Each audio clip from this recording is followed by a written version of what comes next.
Vice President J.D. Vance, right after killing the Pope, flew off to India and delivered a speech warning the 21st century could be a dark time for humanity. Well, with imbeciles like J.D. Vance in charge, it will be. On today's program, why J.D. Vance could be even dumber than Donald Trump, maybe even dumber than Pete Hegseth, whose chief of staff over at the Pentagon just quit as our nation's Pentagon, under his leadership, plunges into a dark chaos of backstabbing and lie detector tests. Also, Trump's failing with Putin, and now China is refusing to negotiate tariffs, suggesting the American economy, not the world economy, just the American economy, is in a lot of trouble. Trump, according to Bloomberg this morning, has tried numerous times to get Xi, the leader of China, on the phone. Head of China refusing to talk to this pustule of a president, Donald Trump. Plus, no surprise here, Fox Business senior correspondent Charles Gasparino now reporting the Oval Office has become a den of illegal inside trading, with White House officials on the phone with select Wall Street traders, giving them real-time updates on impending tariff deals, providing Wall Street insiders with enough information for these investors to jump in and out of the market, timing it based on inside information emanating from the Oval Office. Should that surprise you? The only thing surprising is that it came out of a Fox Business correspondent. Taking a shot at ActBlue, one of the Democratic Party's premier online donation platforms, President Donald Trump signed an executive order Thursday authorizing Attorney General Pam Bondi to crack down on straw donors who make foreign contributions to American elections. You know, like the tens of millions of dollars Putin donated to the National Rifle Association, who in turn gave it over to Trump back in 2016. Obviously, Trump's afraid Russian money might accidentally end up going to Democrats instead of him. So this is an interesting executive order because one of Trump's very first moves after returning to the presidency was shutting down the FBI's Foreign Influence Task Force that had been set up by then FBI Director Christopher Wray in 2017 during the first year of Trump's presidency. The Foreign Influence Task Force, which Trump just shut down, was established to block Russia from interfering in our elections again. It was a response to Putin interfering in our 2016 presidential election on behalf of Donald Trump, donating tens of millions of dollars to the National Rifle Association so they would give it to Trump in 2016. So obviously Thursday's executive order is all about weaponizing the Justice Department to try to shut down the Democratic Party's ability to raise money, accusing ActBlue precisely of what Trump is guilty of, and that is accepting millions and millions and millions of dollars, foreign donations, foreign money, not just from Russia, but Saudi Arabia and other Middle Eastern countries. See Jared Kushner for more information on that. He took a lot of money from Russia, Donald Trump did, and he promised throughout his presidential campaign last year that he would end the war in Ukraine on his very first day back in office because he said, Putin will listen to me. He said, I know how to talk to Putin. Sure he does. On day one, the war in Ukraine would be over, and now we're approaching Trump being in office for 100 days, and those peace talks couldn't be going any better. Secretary of State Marco Rubio saying he might withdraw entirely from these peace negotiations. Talks between the United States, Europe, and Ukraine scheduled in London for this week to draw up a peace plan that could be offered to Russia. Those talks canceled at the very last minute by Marco Rubio. But the first thing Rubio did was praise Donald Trump for all the good work he's doing to end the fighting in Ukraine. Jake Sullivan, Biden's national security advisor, now calling Trump's foreign policy desk a disaster of confusion. Obviously, Putin didn't agree to end the fighting on day one, despite Trump signaling a willingness to give Putin whatever he wants. Ah, yes, the art of the deal. Before negotiations even begin, Trump is offering up major concessions, telling Russia, take it. Whatever isn't mine is yours. J.D. Vance warning yesterday that the United States will walk away from peace talks between Ukraine and Russia. Well, maybe that's a good thing. Europe can step in and actually accomplish something. Vance said, unless territorial lines are frozen right where they are, meaning Russia gets to keep what it's seized from Ukraine, that's about 19% of Ukraine, that's roughly 4 territories within the Donbass region. Unless Ukraine agrees to give all that to Putin, and if Ukraine doesn't challenge Russia's annexation of Crimea, Vance is demanding that Ukraine has to just accept that Crimea is now Russian territory. Not only that, but Vance also said Ukraine must promise not to join NATO.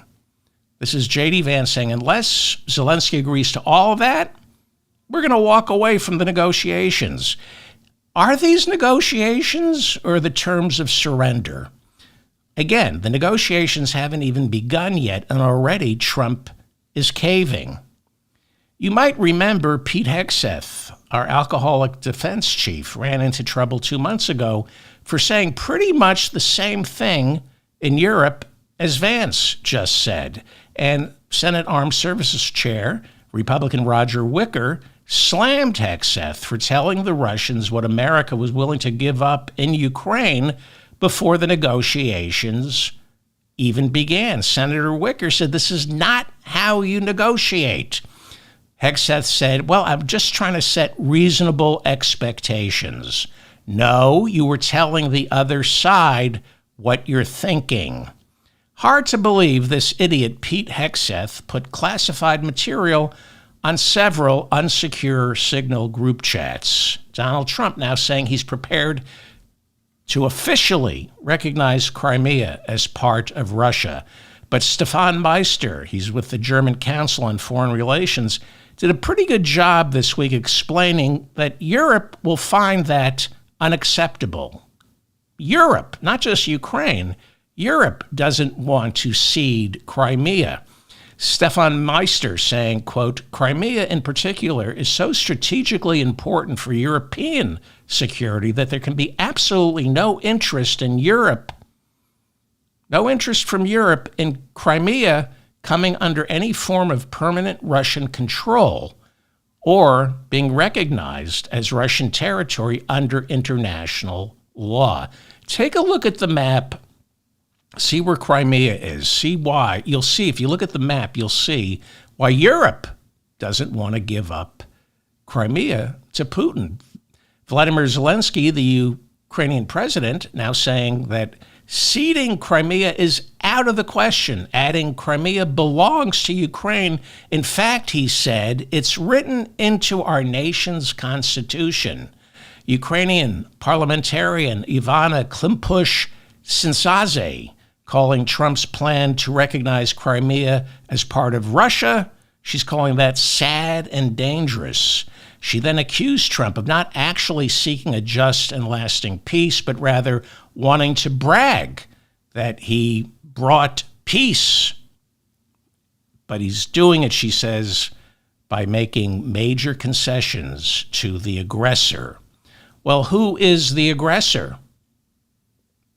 I thought it was Putin, but you might recall Trump has said Ukraine, not Russia, is the aggressor. Trump called Zelensky, you might remember, earlier this year. He called him a dictator who wanted this war. And Trump told him, quote, you should have never started it. Trump says Ukraine started it, right, and E. Jean Carroll sexually assaulted herself. On Wednesday, Trump continued to attack Zelensky, accusing him of prolonging, quote, the killing field because he refuses to cede Crimea and other territory in the name of peace. Trump said, quote, Crimea was lost years ago under the auspices of President Barack Hussein Obama and is not even a point of discussion.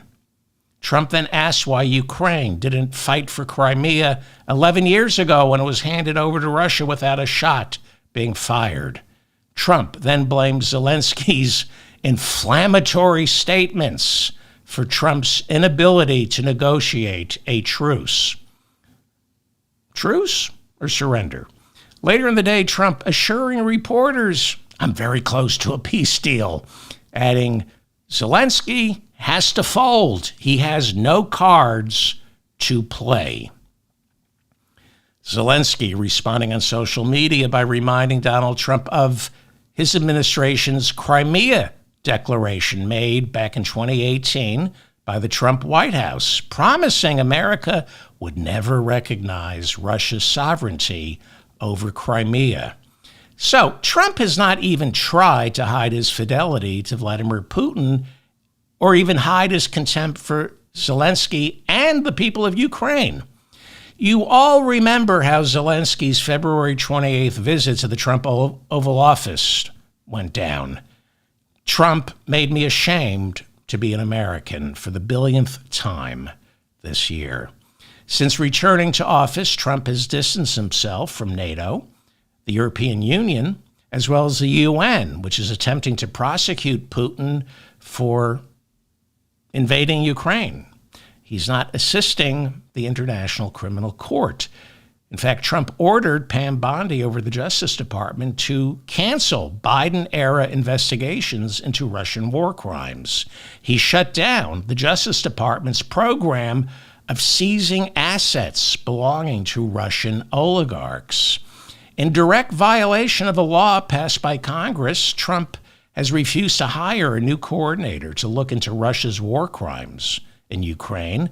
And one of Trump's first acts back in power this year was canceling a program that Joe Biden launched to find Ukrainian children kidnapped from the Donbas region by Russian soldiers. This is genocide. This is ethnic cleansing.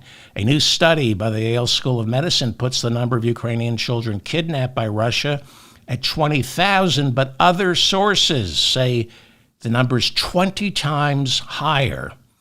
After Trump canceled that program, he was shamed into reopening it, but he's not really helping. Trump has signaled to Putin that he wants to lift all economic sanctions dating back to the Obama administration. So, given all this, it should come as no surprise that instead of coming to the peace table, Putin just launched one of his deadliest missile attacks on Kiev in nearly a year. 12 dead, 90 wounded, at least. Gee, what a surprise. Trump publicly shames Zelensky, orders him to fold, says he can't win. Within hours, Putin goes on the offense. Within hours of Trump talking this way, not just a deadly attack on Kiev, there are now reports of 70 missiles and 150 drone strikes on non-military targets, that would be civilians, throughout Ukraine. And how did Trump respond to Putin's aggression? By taking to social media, writing, and I quote, I am not happy with the Russian strikes on Kiev. Not necessary and very bad timing. Vladimir, stop. Vladimir, stop. Wow, Trump's calling him by his first name. What a special relationship those two must have. Because Joe Biden never called him Vladimir, especially on social media. Gee, I hope Vladimir was on Truth Social to read Trump's stern message. Yeah, Trump was going to stop the war in Ukraine on day one because he knows how to talk to Putin. Apparently, that means scolding Putin by using his first name in a carefully worded tweet of disappointment, the art of the deal. No phone call. Couldn't get him on the phone. You said you know how to talk to Putin the same way you know how to talk to Xi from China, right? Can't get Xi on the phone. Can't get Putin on the phone. Vladimir. Calling him Vladimir on social media like we're supposed to believe the two of you have a special relationship. Yeah, he's your pimp. Congresswoman Marjorie Taylor Greene responded to the Pope's death by tweeting, quote, major shifts in global leadership are happening and that evil is being defeated by the hand of God. She responded to the Pope passing away by writing, evil is being defeated by the hand of God. She says America is a Christian nation, but she's glad the Pope died. See, this is the problem, turning America into a Christian nation. As she said, it is. Christians kill each other the same way Muslims and Jews kill each other. See, everyone thinks Christians, because they're in the majority, will turn on the people who don't welcome Jesus into their hearts. No, that's not how it works. First, they're going to attack other Christians who don't worship Jesus properly. You know, like Catholics. You might want to check out the endless European wars over religion in the centuries leading up to the writing of our Constitution. It's precisely why our founding fathers gave us the Establishment Clause, telling Americans to keep their religious beliefs to themselves because it never ends well, Marjorie, when government and religion become one. Donald Trump will attend the Pope's funeral. Word is he's going to be seated in the third row. But Trump is going anyway because he and J.D. Vance are tag teaming the poor Pope. You know, it being Easter and all, Vance and Trump worry Pope Francis will be coming back, and this time it's Trump's turn to rub him out. Trump on Wednesday lashing out at the Supreme Court, complaining they are now requiring due process hearings for all the migrants Trump's deporting under the Alien Enemies Act. Two lower courts also demanding the migrants receive due process this week, and one court questioning the legitimacy of Trump invoking a wartime power when there's clearly no war. Apparently in Trump's fevered brain, possibly syphilitic, that's what people are saying, that's what I've heard.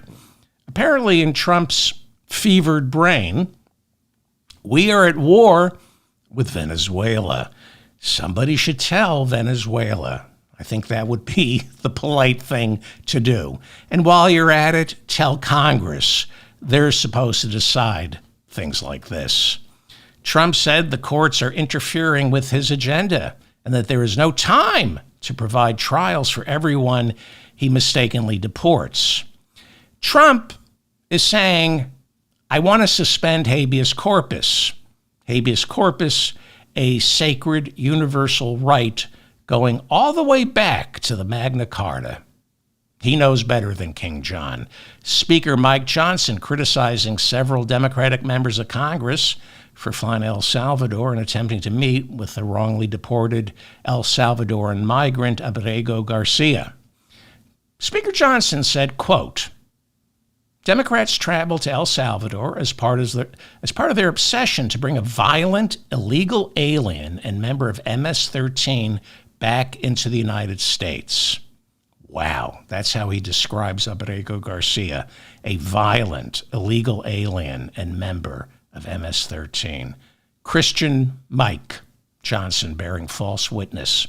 Trump's own Justice Department, even ICE admitting Garcia's not MS-13, has no criminal record, he's not violent, and most importantly, Mike Johnson, he's not an illegal alien.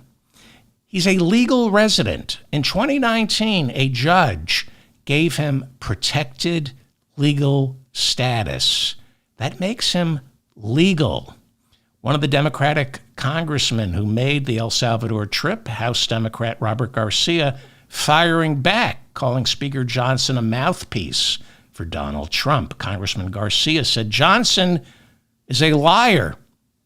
He said, quote, "It's really sad to see that Speaker Mike Johnson, unfortunately now, has no issue with lying like Donald Trump does."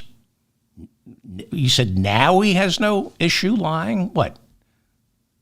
All Johnson has ever done is lie.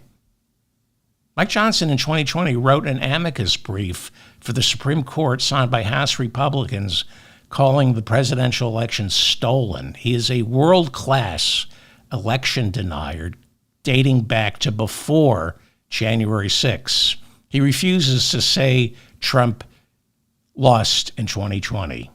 He's been lying since he arrived in Washington. Mike Johnson, meanwhile, our speaker, is the least productive House Speaker in modern American history. So far, only 5 bills have been signed into law since Donald Trump was sworn back into office.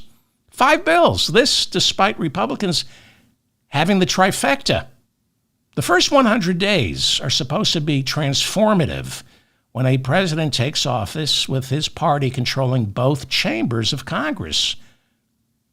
That's what Trump's got, but so far, only 5 bills signed into law. This is a disaster. Not good bills, not agenda-setting bills. One bill was the continuing resolution to keep our government open because Republicans, Donald Trump, Mike Johnson, can't pass a 2025 budget. There is no 2025 budget, and there won't be. They've conceded that. It's just a series of continuing resolutions until October 1st, when the 2026 budget has to be passed and operative. Otherwise, more continuing resolutions. Again, there is no budget for 2025, and there's not going to be one. That ship sailed. Trump and Johnson couldn't do it. 5 bills in 100 days. The other bill they passed was Laken Riley, which gives ICE more detention power, but there's no money. ICE saying it's broke. The Washington Post reporting yesterday that immigrants rounded up by ICE are now forced to sleep on cement floors, no beds, as our nation's for-profit ICE detention industry says it's at full capacity. Right now, detention centers can't handle the load. They're about 50,000. That's all they're capable of housing. Can't handle it, while the Trump administration shut down 2 agencies responsible for health and safety in all ICE detention facilities. Why did they do that? Why is Trump shutting down the 2 agencies responsible for health and safety at the for-profit ICE detention centers? Now, those 2 agencies are ICE Health Services Corps and the Office of Detention Oversight. They've been shut down. Why? Well, ICE has no more money to give the for-profit prisons, so get rid of the inspectors. That way the atrocities go unseen. They're scrimping and saving. People are sleeping on floors. We know how it went the last time Trump was president. There are going to be atrocities. But Trump is smart. He's fired the 2 agencies that keep tabs on the for-profit detention centers. So Congress has to pass the 2026 budget by October 1st so ICE can expand its operations, so ICE can funnel billions and billions and billions to Core Civic and Geo Group. Those are the 2 companies that run for-profit concentration camps. They are big donors to Trump. Okay? So they want their money. Do you think there's going to be a budget by October 1st to pay the for-profit concentration camp companies? I don't think. Maybe will be surprised, maybe, but I don't see a budget by October 1st. I see more continuing resolutions. So, Trump has passed 5 bills. 3 other bills were resolutions under the Congressional Review Act that overturned Joe Biden's regulations involving environmental protection and the Internal Revenue Service. Those 3 bills were necessary because Trump couldn't sign executive orders to overturn these Biden regulations. 5 bills. Those are the 5 bills. Lake and Riley, the continuing resolution, and 3 minor resolutions overturning Joe Biden's regulations regarding the environment and the Internal Revenue Service. 100 days, 5 hollow and meaningless pieces of legislation. So far, Trump has been ruling through executive orders. He signed so far close to 130. It's a record. But executive orders are not legislation, and all of those orders are being held up in the courts. And all of them will be changed, if they're even held up in the courts, they will be changed the nanosecond a Democrat is sitting inside the Oval Office. Not a propitious first 100 days. No budget and no money for ICE. So what does Trump have to show for it? Migrants brutalized, shipped off to torture chambers in El Salvador. But that's just terrorizing segments of our population. So far, Trump has thrown 100,000 migrants out of the country in the past 100 days. A little better, or worse, if you're me, it's worse. I don't approve of this. He's thrown 100,000 migrants. By this time last year, Biden had tossed out about 75,000 migrants. During his first administration, Trump deported 935,000 migrants. Biden deported 4.6 million. Trump can only deport and detain so many migrants until our economy collapses. We all know this. We all know we need these people. And Biden and the Democrats, instead of deporting 4.6 million, should have done a better job teaching Americans. So what we're witnessing right now is performative sadism. Go out of your way to deport the wrong people, separate families, terrorize communities. Kind of like the tariffs right now. Announce them, suspend them, bring them back, then bring some back, don't bring them back, bring some of the tariffs back. The tariffs are chaos, the same way the treatment of the migrants is chaos. But the math doesn't lie. Unless ICE gets its funding for 2026, and I'm not so sure it will, we are going to see lives ruined publicly to distract attention away from the fact that Trump is deporting a lot fewer migrants than he had promised. Now, he should be deporting none of them. I'm a broken record on this. I'm going to move on. Elon Musk is moving on, leaving our government. Ordered back to Tesla after it was announced this week his company's net earnings for the first quarter of the year nosedived 71%. As consumers, not just here in America, but all over the world, boycott his car because of his association with Trump, because of what he's doing to the United States government. Tesla is suffering now from what they call brand erosion. Shares of Tesla down 50% off their highs right before Trump got sworn in. It remains to be seen whether Elon Musk can salvage the company. It remains to be seen if, by returning full-time, he will end up doing more damage to it.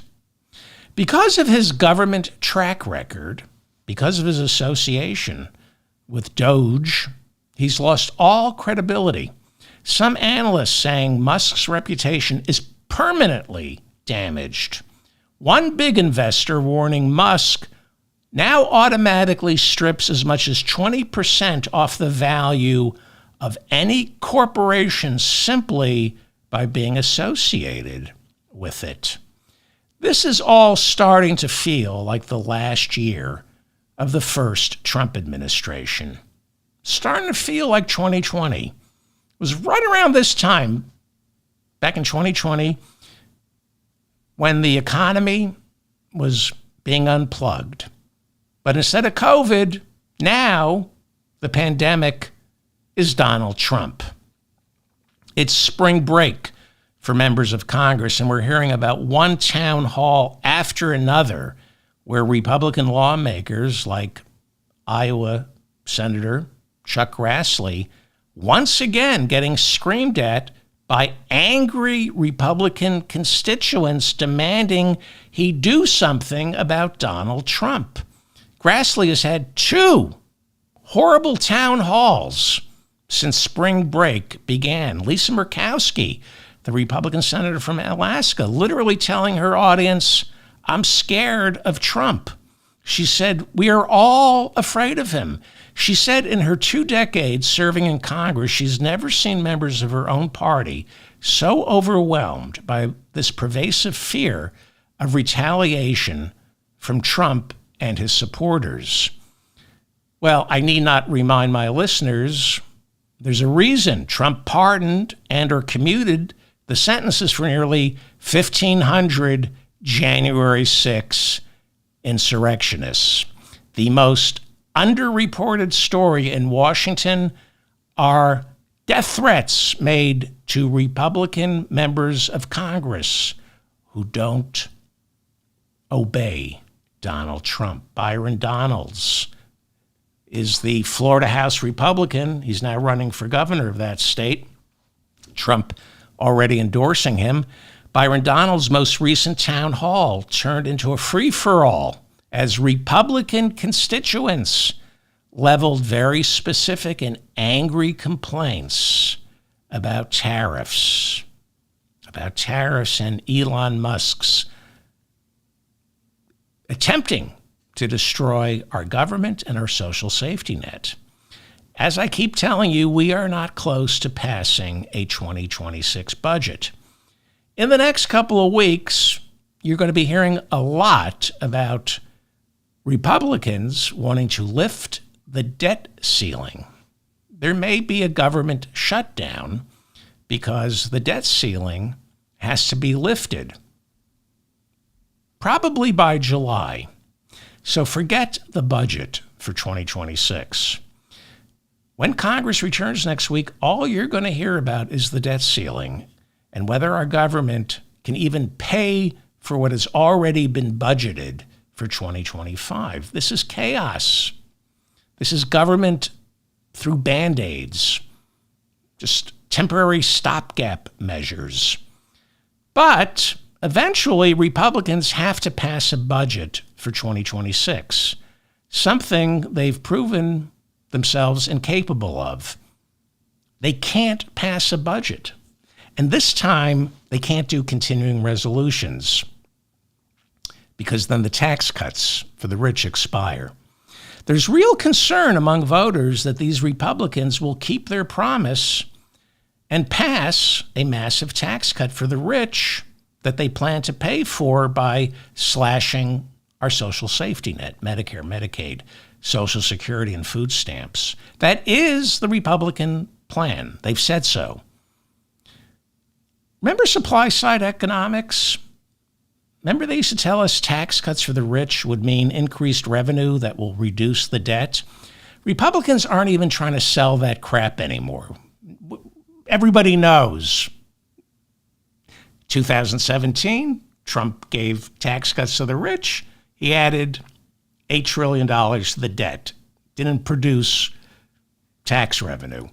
So now they're just trying to raise the debt ceiling by about $5 trillion before they give tax cuts to the rich. I don't know. Leave a comment. Do you think they're going to be able to pull this off? All it takes is about 4 Republicans in the House of Representatives to kill the budget. There's a reason Tesla's net income plunged 71% since Trump took office. People around the world do not approve of Musk. They don't approve of Trump, and they especially don't approve of the tariffs. Even Musk doesn't approve of these tariffs. There are now reports that Musk and Scott Bessent, the Treasury Secretary, were screaming at the top of their lungs inside the White House, almost coming to blows. Trump walked into the room to watch, not to stop it, to watch. We know Musk hates Peter Navarro, Trump's point person on the tariffs, Musk calling Navarro dumber than a bag of bricks. Navarro, by the way, served 4 months in prison last year for contempt of Congress. So Trump is replacing the neocons with the ex-cons. Musk also hates Howard Lutnick, Trump's Commerce Secretary, who insists the Internal Revenue Service can be replaced by tariffs. Well, Musk so far has lost almost half of his Tesla fortune thanks to people like Howard Lutnick. He's runs Cantor Fitzgerald. His son now runs it. Somebody should check his trades. Fox News reporting there's insider trading. I'm just saying somebody should check out these Cantor Fitzgerald trades. Well, it's the outbreak of COVID all over again, but this time the deadly virus is Trump. The entire world knows we voted in an incompetent buffoon. We elected an imbecile, a brain-dead moron as president. Rachel Reeves is Great Britain's Chancellor of the Exchequer, and she now says Trump and Trump alone will have a profoundly negative impact on her country's and the entire world's economy. Maybe, maybe not. Maybe not. The global economy can heal itself. Europe, India, China, Brazil, to name just a few, can make their own deals without the United States. In a few weeks, Trump will be confronting a new globalism, one that doesn't include the United States. It's why Xi, the head of China, it's why Trump can't get Xi on the phone. Trump claims the tariffs are non-negotiable. At the same time, he says they're negotiable. He's negotiating the non-negotiable. He suspended most of the tariffs for 90 days, which means Trump has until July 9th to negotiate at least 75 separate trade deals with 75 separate countries. So far, no deals. No deals. Trade deals are very complicated and hard to pull off, especially when you're an imbecile like Donald Trump. But this other imbecile, Peter Navarro, is bragging. This is a no-brainer. I can negotiate a deal a day. Well, you got to negotiate more than 75 trade deals by July 9th. Trump, as usual, is lying, claiming China is begging to negotiate. But he can't get Xi on the phone. China's foreign ministry says they have not entered into any serious talks about the tariffs, especially because they take exception to our vice president calling China and its leaders peasants. Yes. Vance on Fox News defending Trump's tariffs and said, quote, "To make it a little more crystal clear, we borrow money from Chinese peasants to buy the things those Chinese peasants manufacture," unquote. China fired back that the trade war will end up hurting American peasants. China then imposed a 125% tariff on all American goods. and Xi won't come to the phone. On Thursday, Treasury Secretary Scott Bessent reached out to China again, wanting to make a deal. China not getting back to Scott Bessent. Oops. China's Foreign Affairs Ministry said, we're not talking to America. They said, we're not talking to America because China refuses to be bullied into negotiations. There are now reports in the Washington Post that Xi, the leader of China, is using Trump's tariffs to galvanize his people, to get them to unify by standing up to the West.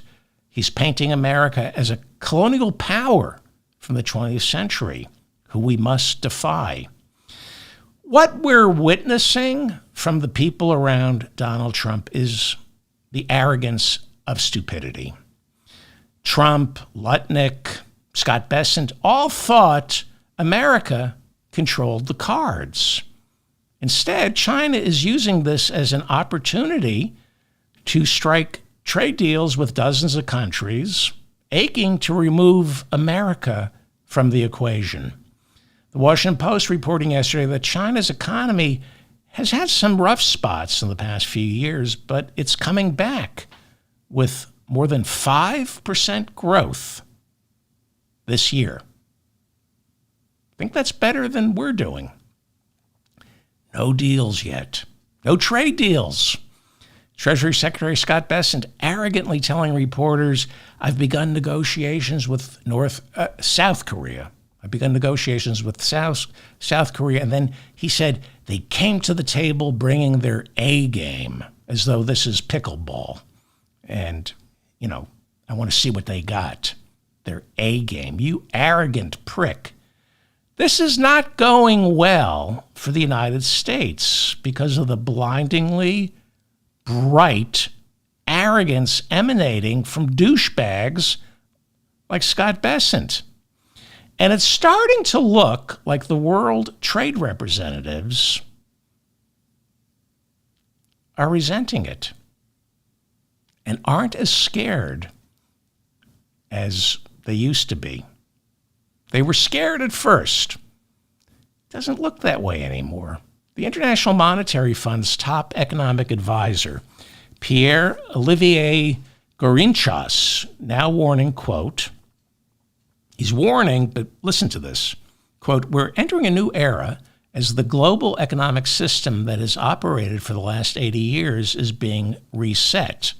Okay, but this reset, he goes on to suggest, may be okay for the world, and he opens up the possibility that it's just going to be bad for America. The International Monetary Fund, the IMF, the evil IMF, saying Trump's tariffs are slowing the world economy by only 0.5 percentage point, and right now they're not predicting a global recession, which means nobody's panicking. The world isn't that afraid of Trump. The IMF, the evil IMF, even predicting the world economy will pick up next year and grow at 3%, far from a global depression. The global depression Trump is threatening, unless world leaders come crawling to him to make a deal. Trump has a lot less power than he imagined. So at first, when this tariff crap began, you heard a lot of world leaders wringing their hands. But sometimes when you move out, she doesn't want you back. I kind of like not seeing your dirty dishes in the sink or smelling your 3-day-old half-eaten burritos collecting mold on the nightstand. Right now, you're hearing a lot about the Smoot-Hawley Tariff Act, also known as the Tariff Act of 1930, signed into law by President Herbert Hoover on June 17, 1930, after Congress overrode his veto. He vetoed the Smoot-Hawley Tariff Act, but Congress overrode the veto. So Smoot-Hawley, back in 1930, placed 20,000 imported products under tariff restrictions. Now, for some reason, you're hearing that it's received wisdom Smoot-Hawley turned a global recession into the Great Depression. It's all I hear. Not so. As much as I want to believe that Smoot-Hawley, that Herbert Hoover gave us the Great Depression because of Smoot-Hawley, even though he vetoed it, Smoot-Hawley had nothing to do with the Great Depression. Most respected economists agree Smoot-Hawley didn't help the world economy, but the Great Depression had nothing to do with tariffs because global trade in the early 1930s was so minuscule, tariffs barely made a dent in the American, the European, or global economy. Back then, there was global trade, but not the kind of globalization we have today. Trump literally said, thanks to these tariffs, the world is kissing my ass. He claims they're begging to make a deal with him. Yet so far, no deals. Can't get Xi on the phone. Why? All right, let me give you a little math here. The United States is 26.5% of the global economy. China is in a distant second with only 16% of the global economy. Our economy, our gross domestic product, is $29 trillion a year. China is $18.5 trillion a year. They're second, but they're not even close. But here's the problem that Trump faces. China is just as big a customer as America. We buy about $3 trillion worth of goods and services from the rest of the world each year. In other words, each year, America imports roughly $3 trillion worth of goods and services. China imports pretty much the same exact amount. So if Trump plans to turn the world economy into a binary choice, China or America, well, the world is going to look at China and see that it buys just as much from the world as America does. And that's a problem, especially when we're refusing to trade with the world. We're turning inward, okay? Nature abhors a vacuum, and China is more than willing to fill it. The Chinese market is suddenly, because of Trump, way more attractive than ours. In raw dollars and cents, before the tariffs, there was, for countries and throughout the world, there was just as much money to be made selling to China as there was selling to America. But even before the tariffs, China had way more purchasing power than we did because they have less debt and because our dollar is still the world currency, because the dollar is so strong that makes what we sell more expensive. So, if Trump is going to make the world choose between the USA and China, there is way more opportunity for economic growth trading with China. That was before the tariffs. There's simple math. 1.5 billion customers in China, 350 million in the United States. There are rumblings that Trump isn't going to destroy the world economy with these tariffs, just ours. Again, when Smoot-Hawley got passed in 1930, global trade was nothing compared to what it has become during the past 25 years. And nobody is quite sure what Trump and his isolationism in both international trade and foreign affairs, what his isolationism when it comes to military intervention and foreign aid, nobody's quite sure what this will do. Trump is attempting to make America incredibly insular. There's a book that I read. It's called The Rise and Fall of the Great Powers. It was written by Paul Kennedy back in 1987. This was before the Soviet Union fell. It was before the kind of globalization that began 25 years ago. This was not, he wasn't preaching globalization. In his book, Kennedy says great powers fail when they turn insular. He writes that before the Renaissance, China was the global power. But during the Renaissance, the Ming emperors of China turned inward. They cut off foreign trade. Instead of great seafaring ships, they built boats that navigated China's rivers so they could trade internally instead of globally. All this is the Renaissance, while Europe expanded across the globe, colonizing the Americas and eventually China.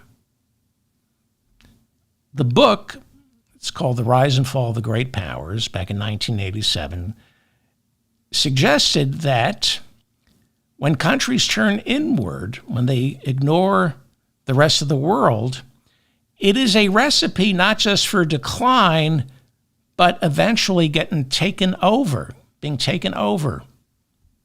by more powerful countries. So, I believe too much globalization is a bad thing. It's one of the reasons America is in a permanent state of war. But Trump isn't equipped to find the sweet spot. He's a brain-dead moron.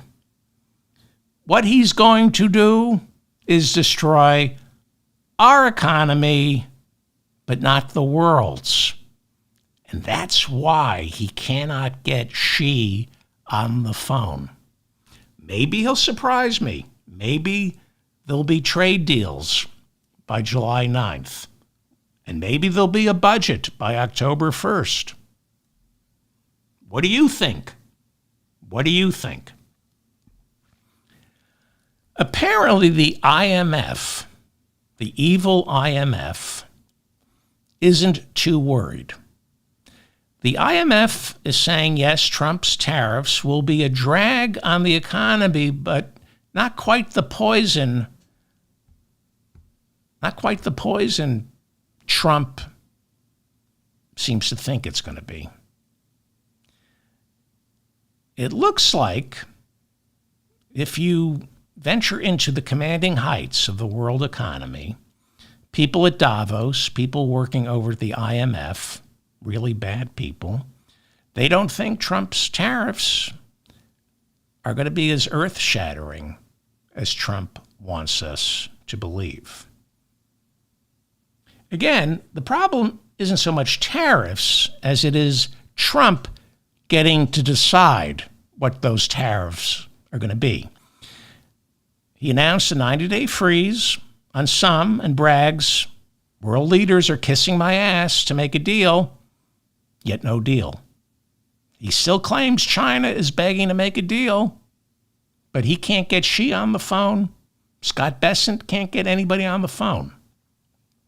Look, not all tariffs are bad. Joe Biden imposed tariffs on Chinese electric vehicles and batteries so they wouldn't flood the U.S. market and destroy Detroit. Tariffs can be a useful tool, but not when they're in the hands of an imbecile like Donald Trump. How did Donald Trump get to wield this much power over our economy?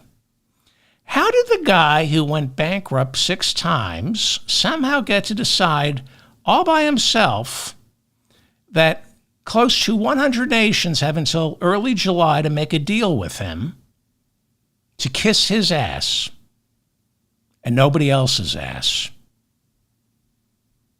By the way,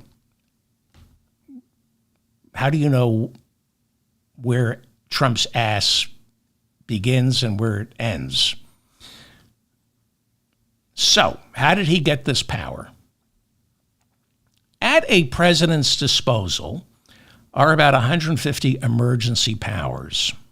Some of these national emergencies he can declare all by himself without congressional approval. But nobody's really quite sure. And so Trump declared a national emergency. He signed an executive order invoking the International Emergency Economic Powers Act that was passed in 1977. And according to Trump, it grants him unlimited power to renegotiate tariffs globally. But most constitutional experts agree Congress, and not the president, possesses the power to impose tariffs, not the president. Now, Congress can pass laws designating specific tariff powers to a president, but even surrendering that power resides within the legislative branch, and they can take that power back. A president just can't declare an emergency and seize economic power. And by the way, what economic emergency is he talking about? Biden handed him the greatest economy in the history of the world for half this country. The yardsticks, the way we measure the economy, works for half our country. And Biden handed him the greatest economy in the history of the world. Where's the emergency? This is why New York, Illinois, Oregon, and 9 other states have just filed a lawsuit challenging Trump's authority to impose these tariffs. Senate Minority Leader, Democrat Chuck Schumer, said Trump's executive order declaring a national emergency in order to invoke the International Emergency Economic Powers Act requires congressional approval, something Trump doesn't have. Schumer's saying that when Congress returns next week, he will introduce legislation revoking Trump's emergency declaration, which would then strip Trump of his tariff powers. According to Schumer, Congress and only Congress can pass legislation granting specific emergency tariff powers to a president. Schumer says the president cannot seize emergency powers simply through an emergency decree without an act of Congress. Well, both houses of Congress are controlled by Republicans, so Schumer's bill will die. But he's forcing Republicans to own these tariffs. Schumer's planning for the midterms. He's making it impossible for Republican members of the House and Senate to distance themselves from Trump's economic wreckage. Donald Trump has authoritarian aspirations because he has no idea how to govern, how to make deals, how to pass laws. Fascism is for stupid people who can't make a deal. The first 100 days are supposed to be the honeymoon. It's when you put your agenda into motion. And that agenda must be a legislative agenda, otherwise nothing sticks. Anything short of a legislative agenda is posturing and noise. His executive orders are fleeting, subject to the courts. These executive orders, you see what's going on? They crawl through the courts, and by the time they go into effect, if they go into effect, it's already the midterms. Donald Trump has zero legislative agenda, which means zero lasting change. Yes, a lot of suffering, just like his first 4 years in office. But no bills. Hitler got the Enabling Act passed his first year as chancellor. That was a sea change. I'm not seeing any major pieces of legislation coming out of the Oval Office because Trump has zero idea on how a bill becomes law because he's stupid. He taunts Democrats. Stupid. There's still a filibuster in the Senate. He needs Democrats. Calling Schumer stupid isn't how you get bills passed. The only major piece of legislation Trump ever passed was back in 2017, his first year as president. It was the massive tax cuts for the rich.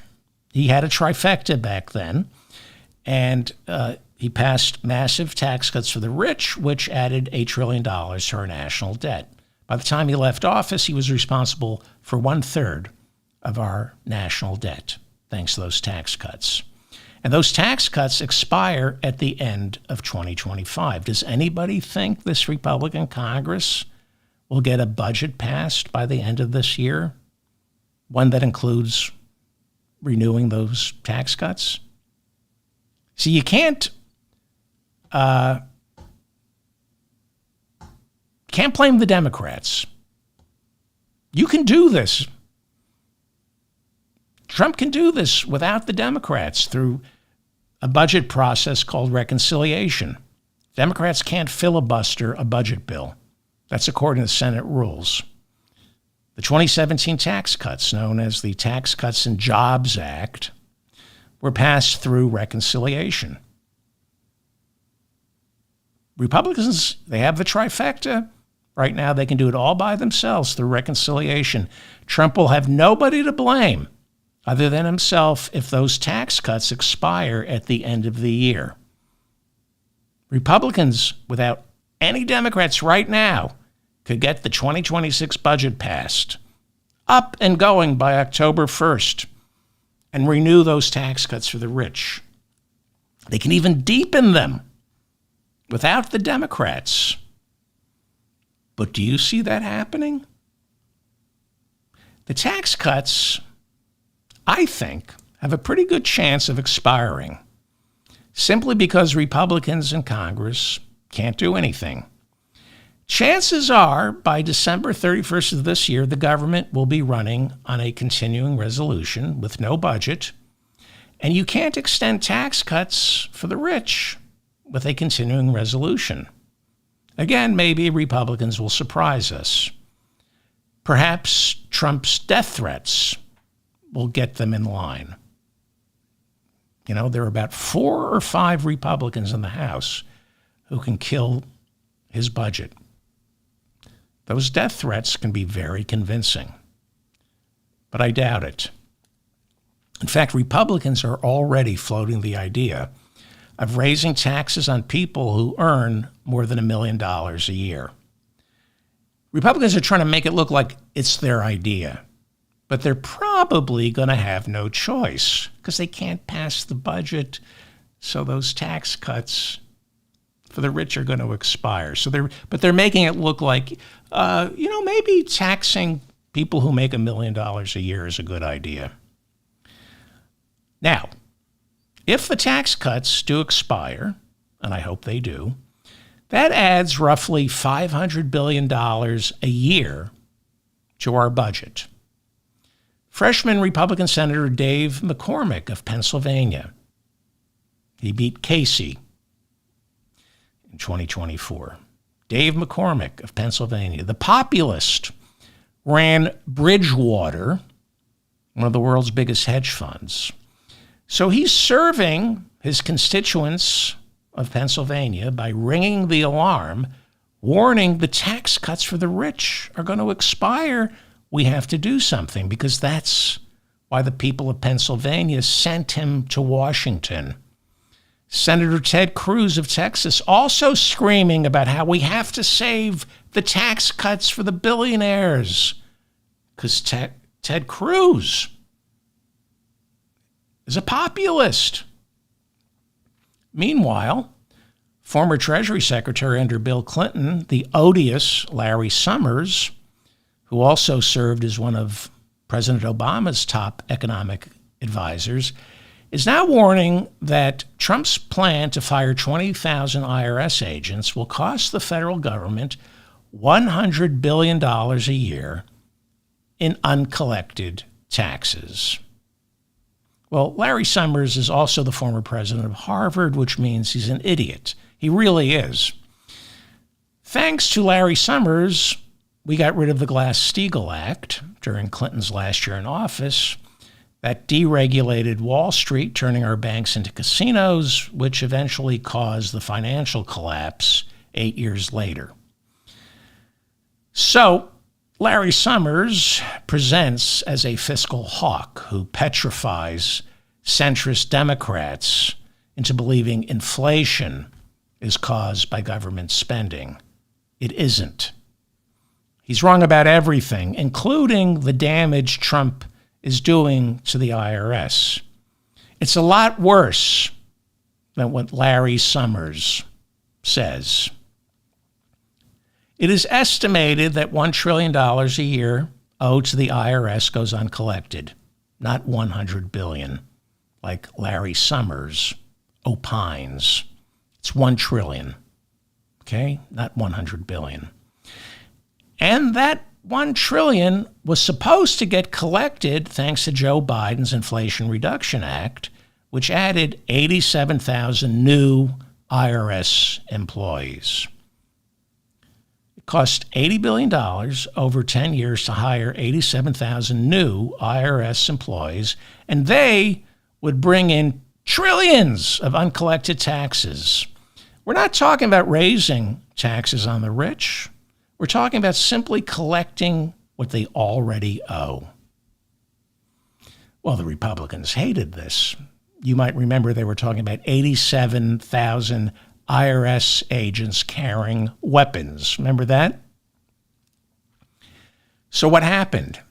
In 2023, in order to raise the debt ceiling, Biden agreed to cut $1.4 billion from the IRS budget over a 3-year period.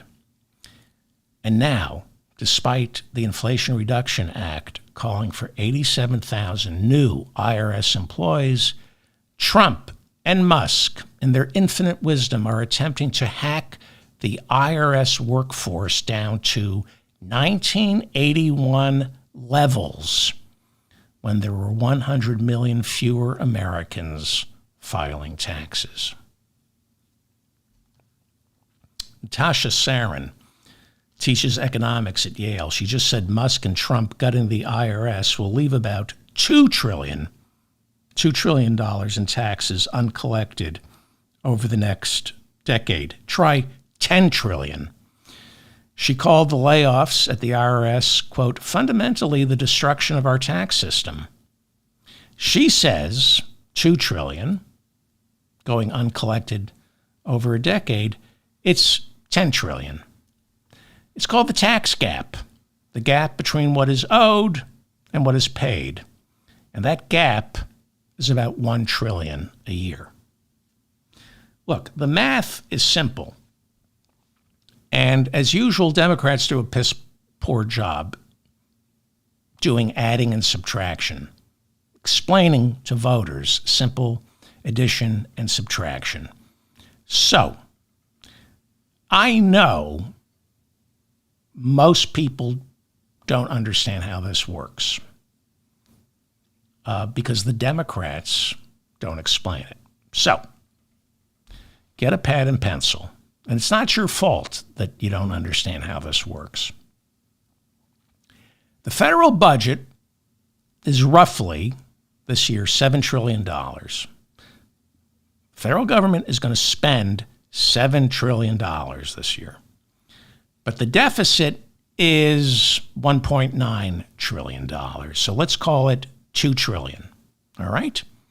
We're going to spend $7 trillion in 2025, but we've only collected $5 trillion in taxes.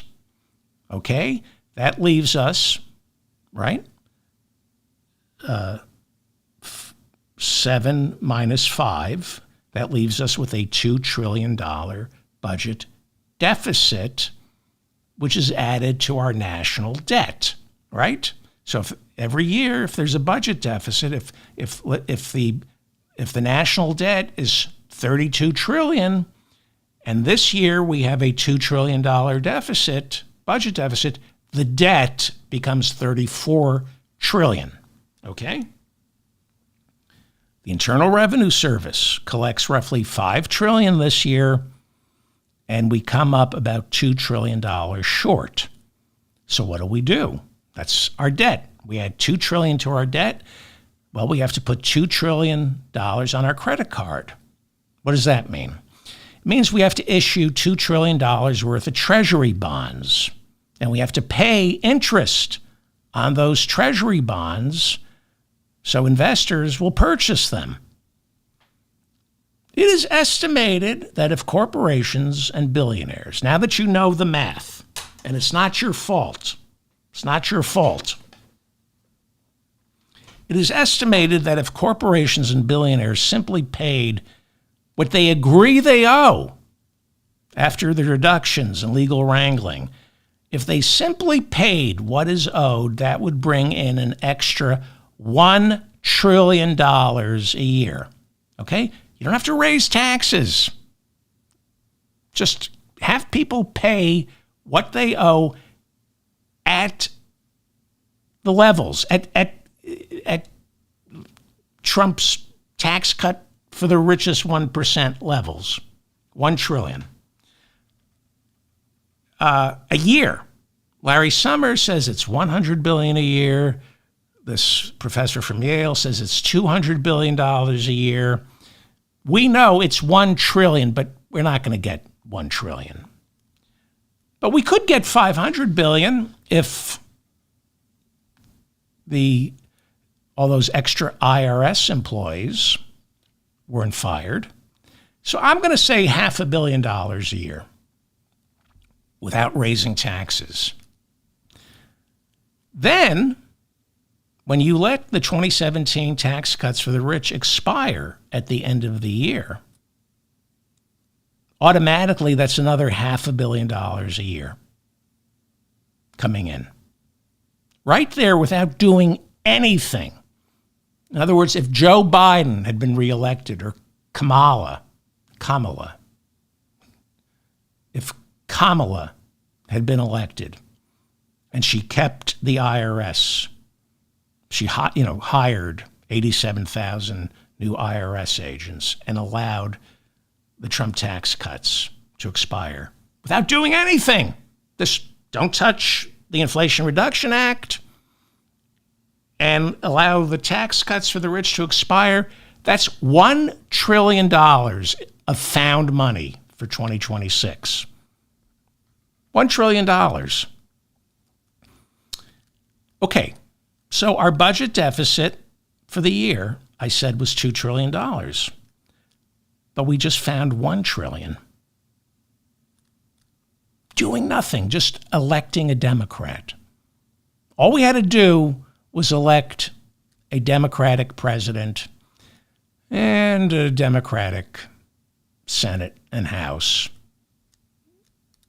And through reconciliation, this is filibuster proof, we would have had $1 trillion extra to spend for 2026.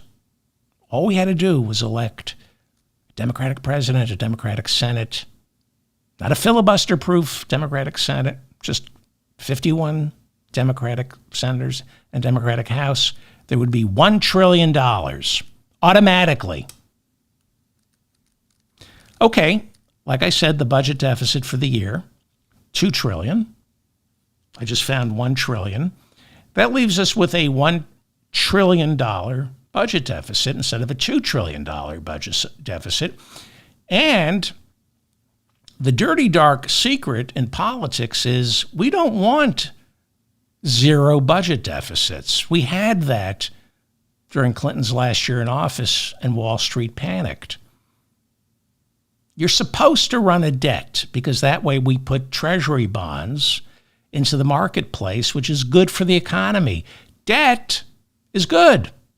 You can't grow the economy without the government taking on debt. If people understood this, Republicans would be doomed. It's simple math, adding and subtraction. Democrats do a piss-poor job explaining very simple things to the voters. They talk in a shorthand, and people's eyes glaze over. So, Trump barely won in November. He didn't get a majority. And while he carried all the swing states, it wasn't by much. And now, his poll numbers cratering. 4 years ago, during Biden's first 100 days, Biden's approval rating was 57%. He was 7 points above water. They call that being above water. Trump's approval ratings right now are below 45%. Some show him at 40% approval rating, which means he's anywhere between 6 to 10 percentage points underwater. Right? Not good. You might hear some say he's polling fantastically well, but that's only because in his first administration, he was doing a lot worse. He was 10 points underwater, averaging 10 points underwater after his first 100 days. He's not quite averaging 10 points underwater, so he's doing a little bit better. He's doing better compared to himself. That's how they created the narrative last year that black people were voting for Trump. You can do things with numbers. In 2020, there were no black people voting for Trump. Last year, they found a handful of black Trump voters, and they said, well, he's gone from 4% to 8%. Used to be 4% of the I think it's more like 2% of the black community is voting for Trump. Now it's 4%. That's a 100% increase in black voters for Trump. That's the headline. That's how you make numbers sing. You say there's been a 100% increase in black voters for Trump. It's gone from 2% to 4%. That's how and that's why they're saying now Trump's poll numbers are great. Yeah, compared to how he did the first go around, and not by much. Throughout his entire presidency, Trump was underwater. His approval rating averaged 9 points underwater, which means he had a 41% approval rating. He's never been above water. Never. Biden was. So he lost the popular vote in 2016.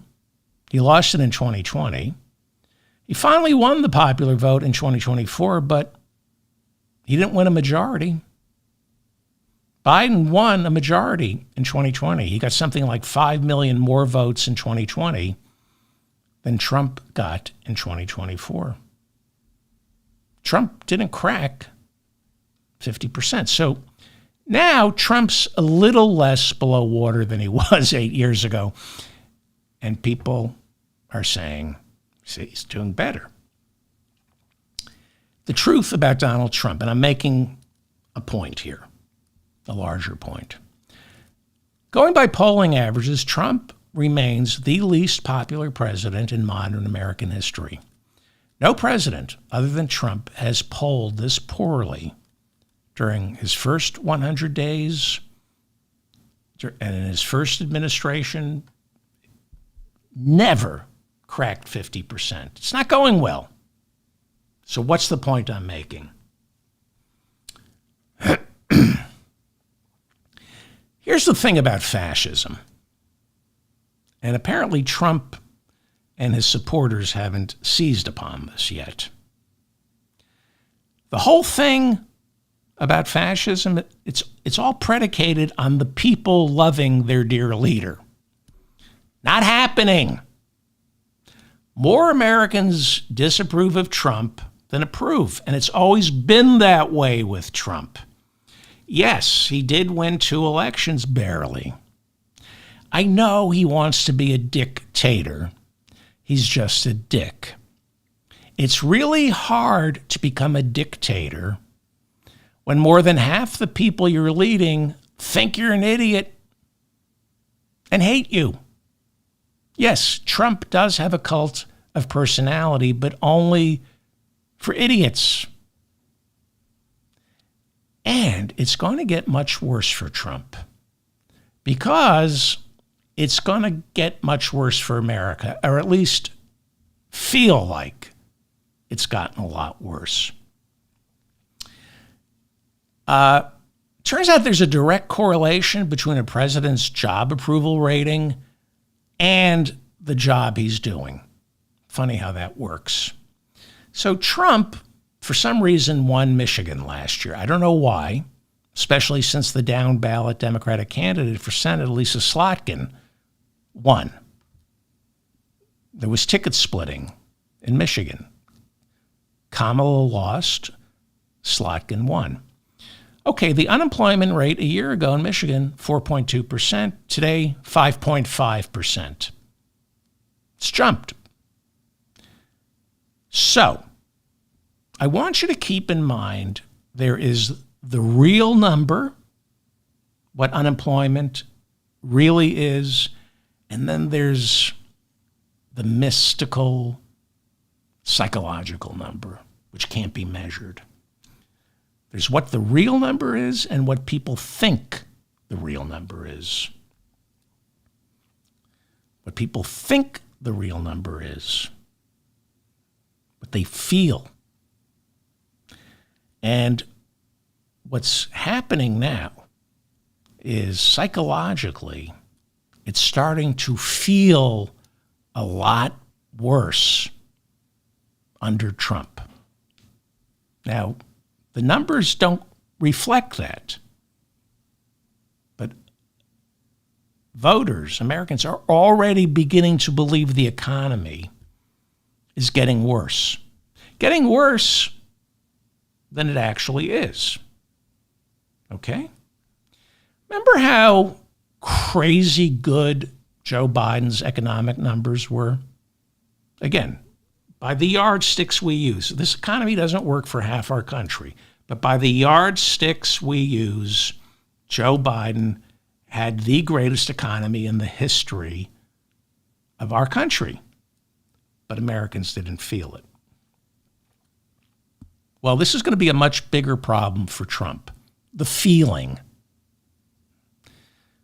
Doesn't matter if we plunge into a recession, a depression, or don't plunge into one.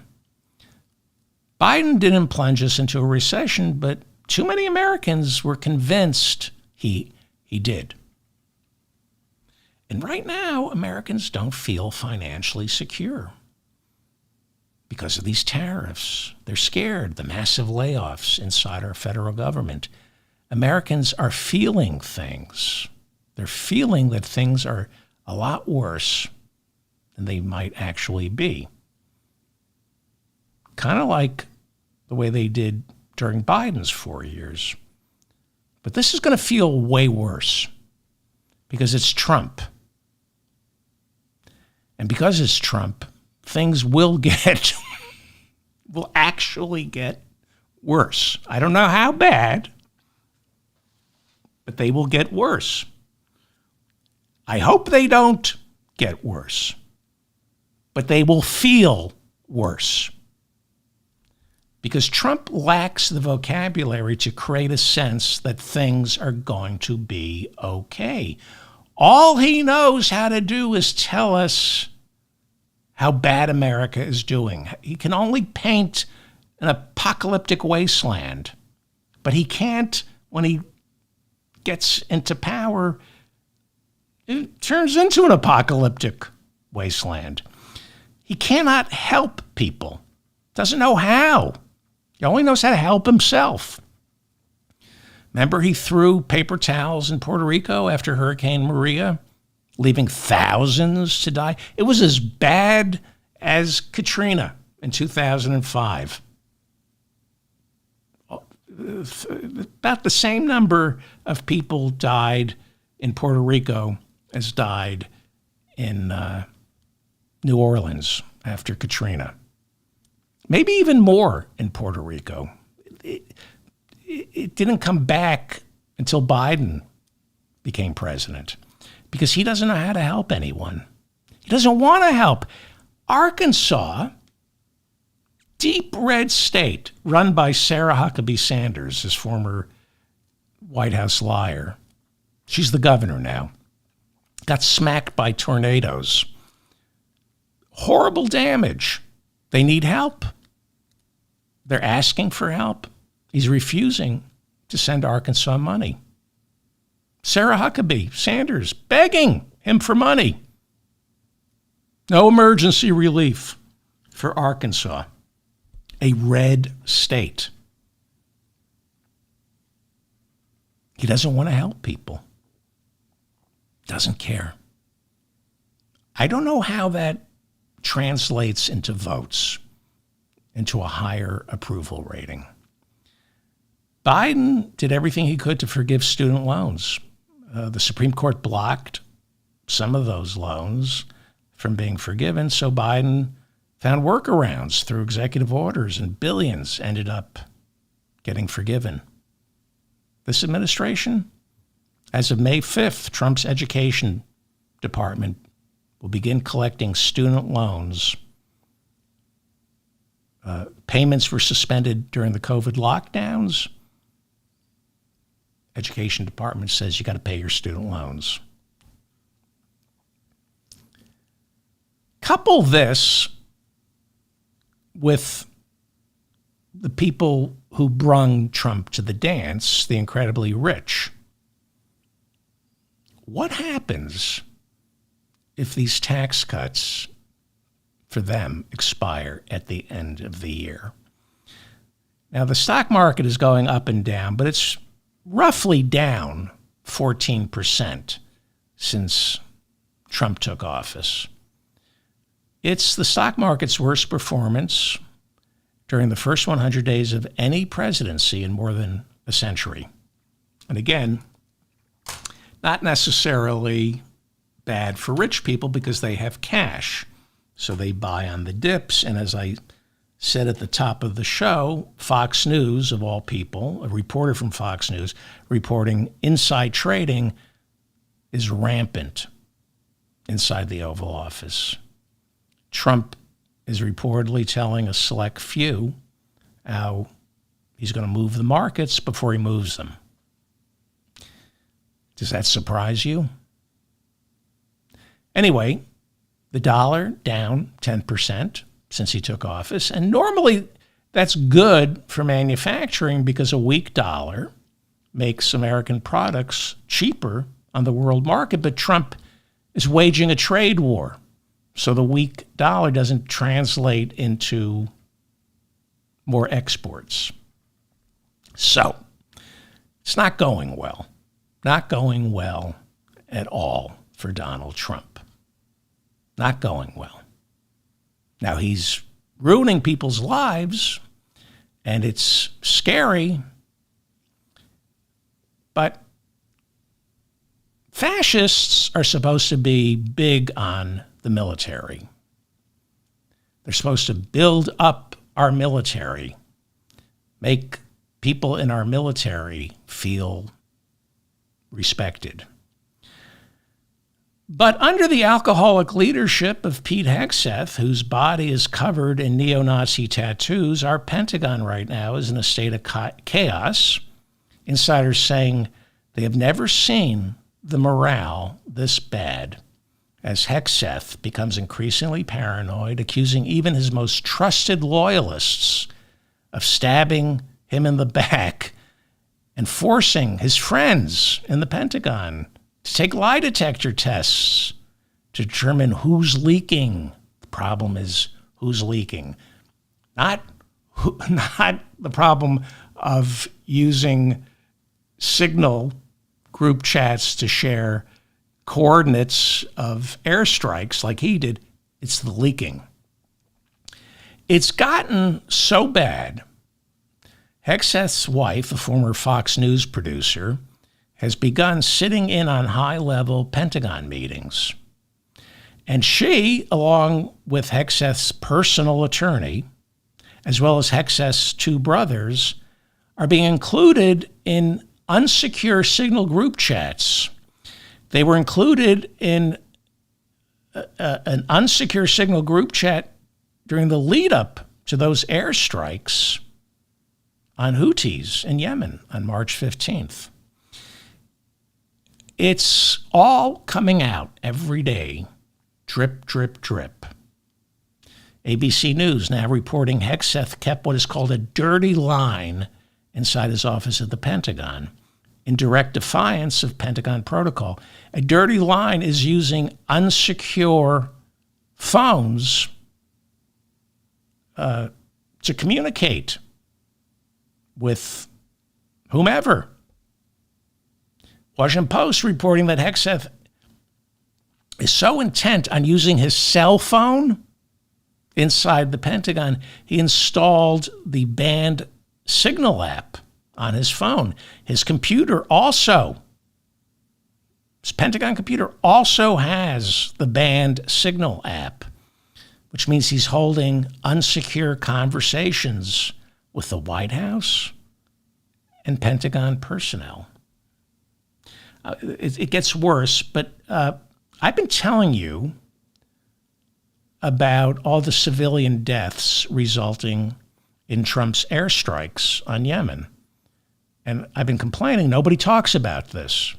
But we keep hearing, those airstrikes on Yemen are so successful. Why are you complaining about Hegseth sharing the coordinates? They're not successful. The real crime here is the airstrikes on Yemen killing civilians. Well, finally on Thursday, Democratic Senators Chris Van Hollen, Elizabeth Warren, and Tim Kaine wrote a letter to Hegseth demanding to know why the United Nations is now reporting that 162 people in Yemen have been killed and injured by these airstrikes, more than 70 dead that we know of, civilians dead that we know of, since these airstrikes began. So at least the Democratic senators are asking questions. Meanwhile, Trump insisting, Hegseth, I've got his back, not going. Caroline Leavitt, the White House spokeswoman, saying once again that Hegseth is the victim of a smear campaign. The victim of a smear. So telling the truth about Pete Hegseth is an attack on his character. Just speaking the truth.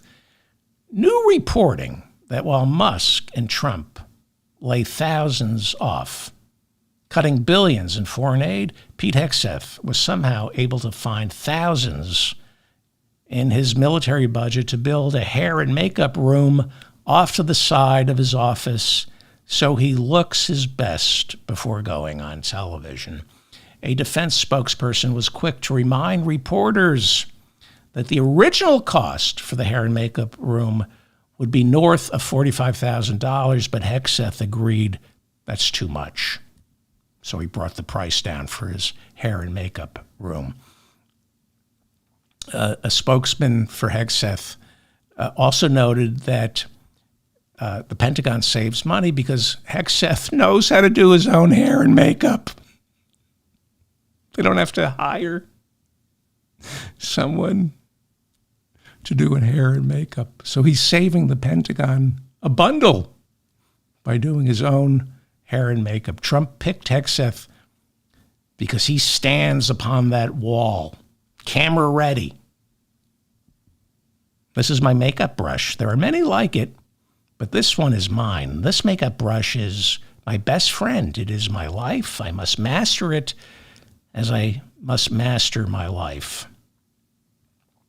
He can do his own hair and makeup. This is the same guy declaring war on transgender soldiers. Says women shouldn't serve in battle.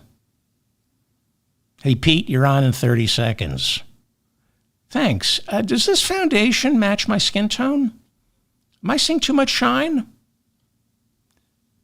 Call the vice president and ask him if my eyeliner is giving me panda eyes.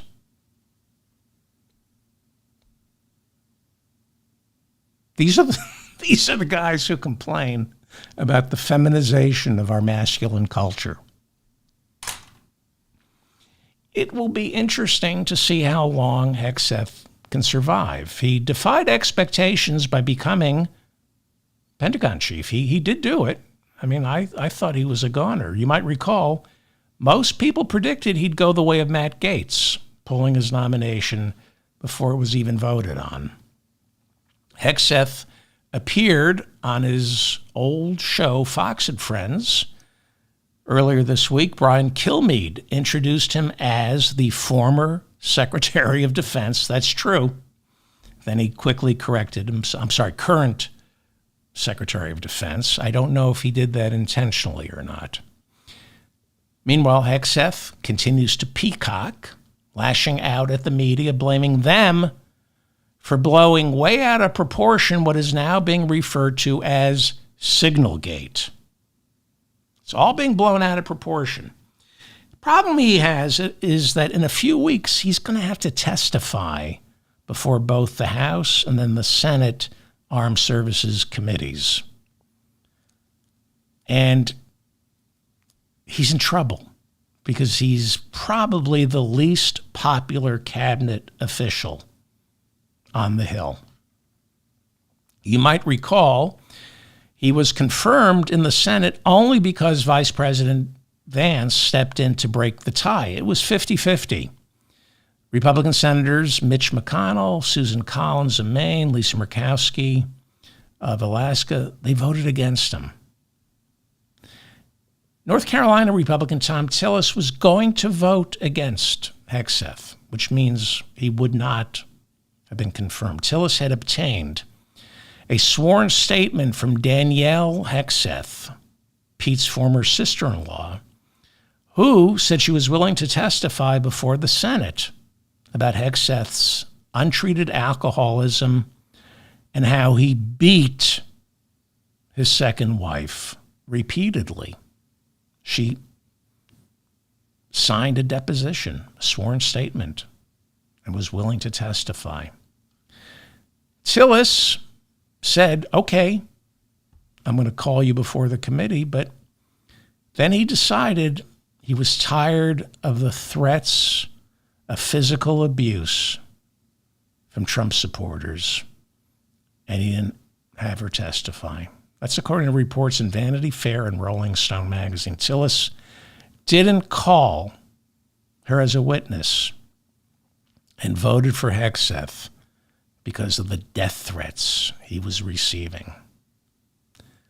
Well, Hegseth does have his defenders. Alabama Senate Republican and racist Tommy Tuberville. He has said incredibly racist things on the campaign trail about black people. He's defending Hegseth, but Thursday he announced he's leaving Washington to run for governor of Alabama. But Tuberville says Hegseth is doing a great job, and he accused the military-industrial complex of waging war against Hegseth.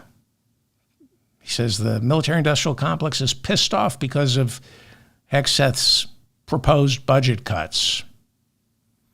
Tuberville said, this is what is to be expected when you go up against the swamp. The swamp. By the way, calling government the swamp is straight from Nazi Germany. Don't forget, these are neo-Nazi tattoos on on Hegseth's body, covered in neo-Nazi tattoos. The swamp is straight from Nazi Germany. Hitler, while running for chancellor, often referred to the German parliament as the swamp. I was reading this in the Atlantic magazine. Hitler promised, the way Trump did in 2016, that he was going to drain the swamp. It's straight out of Nazi Germany. Former Vice President Al Gore spoke before a climate change summit in San Francisco earlier this week and said he could no longer refrain from speaking out by comparing Trump to Hitler. Gore said, like Hitler, Trump and his enablers are foisting upon the world their own distorted version of reality, especially when it comes to the crisis our planet faces. Weeks before the election, when he was no longer a candidate, President Biden called Trump a fascist. Didn't call him a Nazi, called him a fascist. General Mark Milley, Trump's very own chairman of the Joint Chiefs of Staff, told Bob Woodward, Trump is a fascist. It's not like we haven't been warned. Back to Hegseth. Back to Pete Hegseth. It's a bad case of sour grapes. People are jealous of Hegseth. That's why he's getting so much bad press. According to Arkansas Republican Senator Tom Cotton, who, back in 2020, asked Donald Trump to send our military into the streets to break up peaceful Black Lives Matter protests. And yes, they were all peaceful. Study after study shows all the violence was initiated by the police.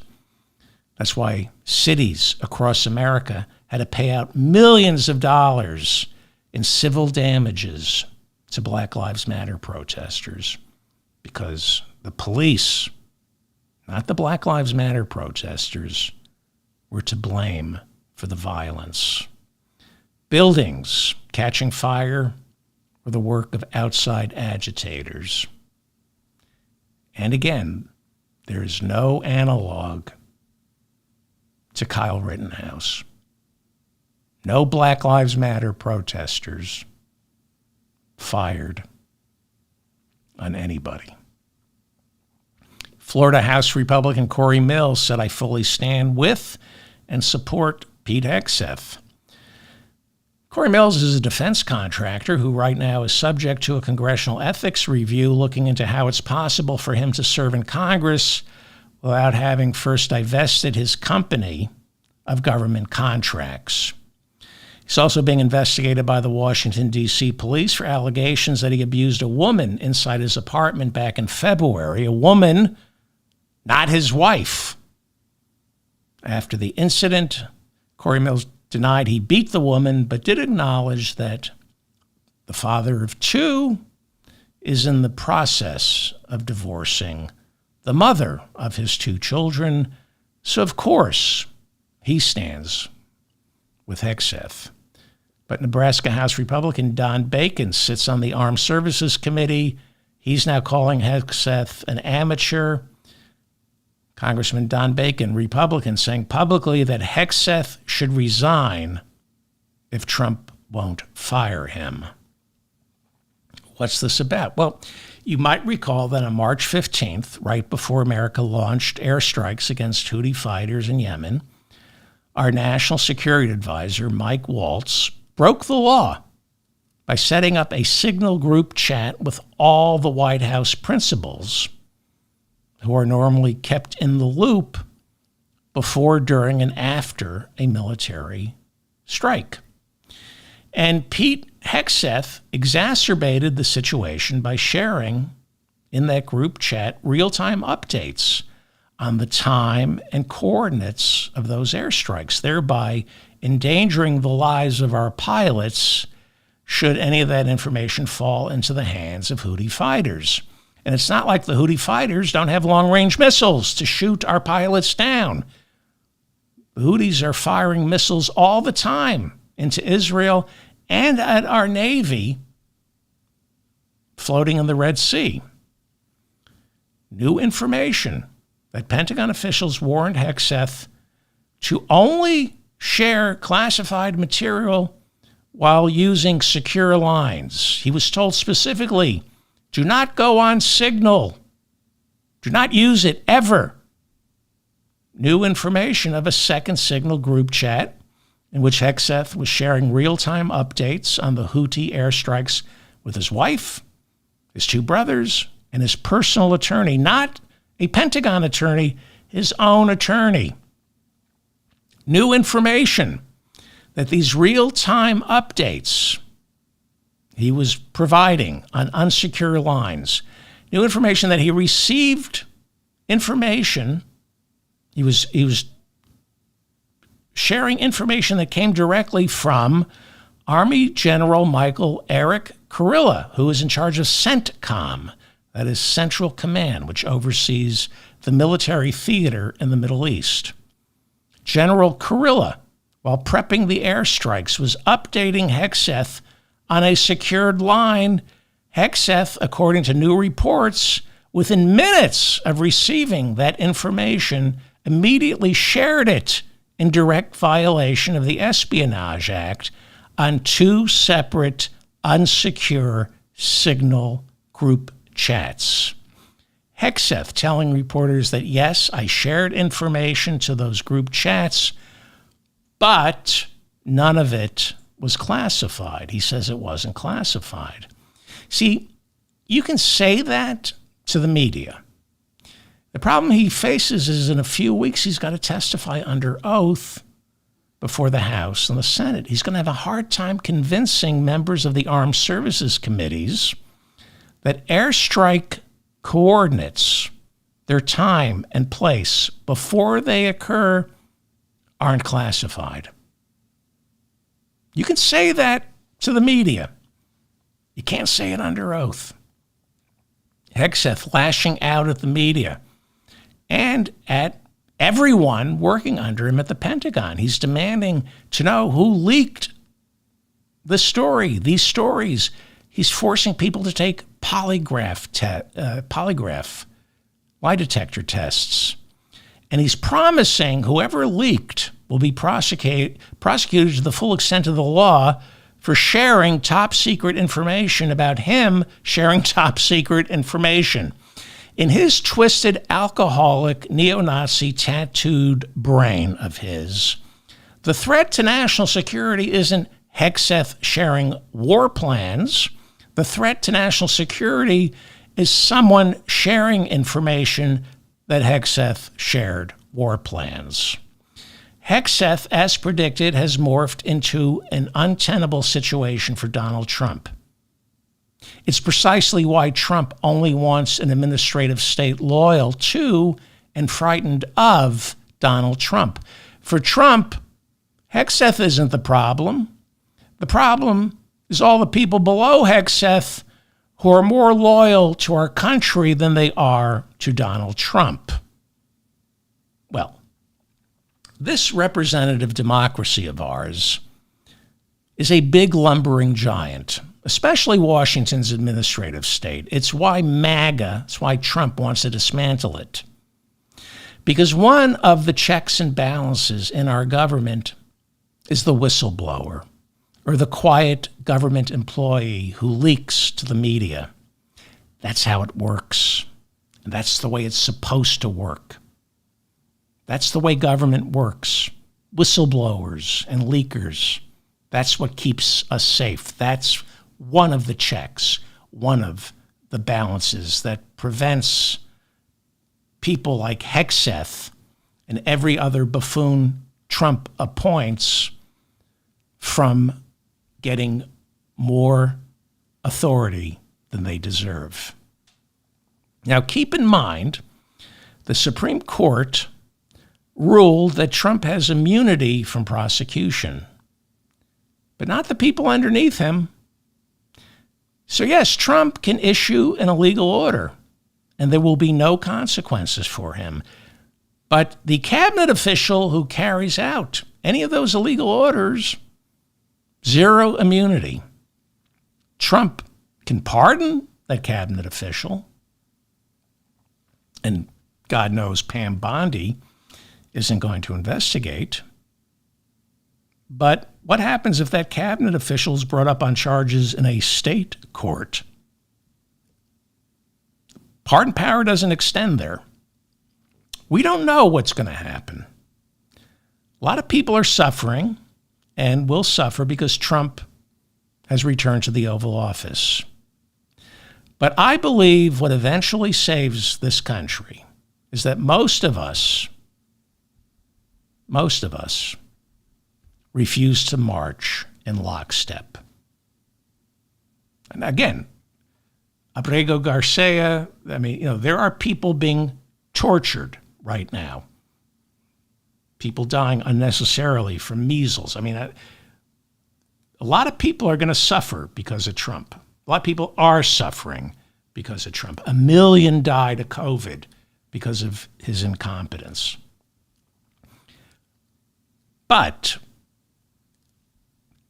I take solace in the fact that most Americans, if not all, refuse to march in lockstep, including the people who voted for Trump.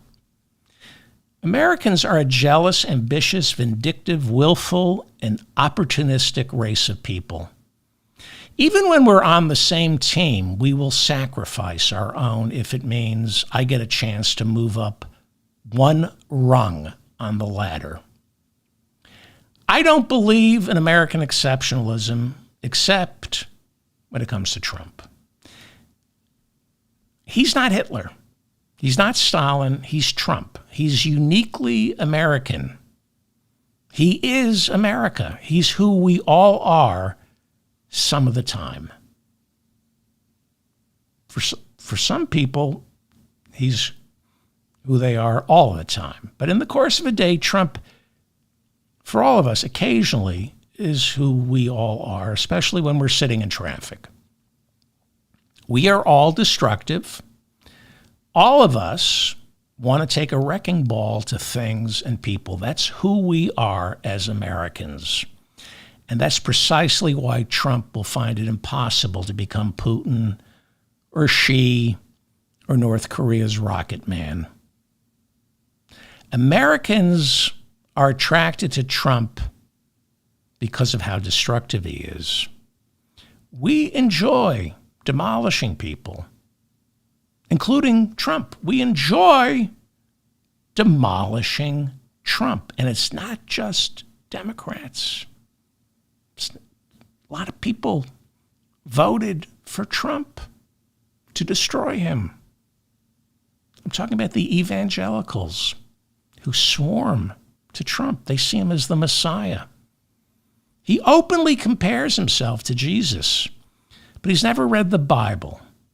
So he's never come to realize there's no Christ without the crucifixion. The next 4 years, or next 2 years, next 4 years, next 2 years, not sure he goes the distance this time, I believe will be divided into the 14 stations of the cross. It's not going to be pretty, because with Trump, it never is. Trump's life can be divided into a series of death and resurrection cycles. Bankruptcy, new business. Bankruptcy, new business. Elected president, impeachment. Impeachment. 4 criminal trials, he wins the president again. Death and resurrection. Death and resurrection. He is the story of Easter. But he's in a permanent loop of death and resurrection. Death and resurrection. Death and resurrection. In November, he came back from the dead. He always does. And now the honeymoon period is ending. His first 100 days are almost up, which means once again, he's getting nailed to the cross. There are way more of us than them. We are the 99%. If we could just do the simple math and realize we are the 99%. I'm David Feldman, reminding you to stay strong and protect the weak. Thank you for listening to me. I keep forgetting to say hello. I have these notes that I can't wait to get rid of, and I don't welcome anybody to the mop-up, and I don't ask people to do all the things. Go watch other podcasts, go listen to other podcasts, and everything they ask you to do for me. That's the best. Please share this. Please like this. Please subscribe to my channel, my newsletter. Please leave a comment. I read all your comments. If I made any mistakes, please correct me. If you disagree with me, let me know what you think. Thank you to Bob and Mila for keeping the conversation civil in the chat room. All right. Covered a lot of material today. This was a good show. Sometimes they're not good. Most of the time they're not good. But this was good. Okay. Keep fighting. Keep fighting. Stay angry. Don't get arrested. Don't turn your body over to the state. Do not get arrested. Keep fighting. Keep fighting. Stay angry. Thank you so much for listening to me.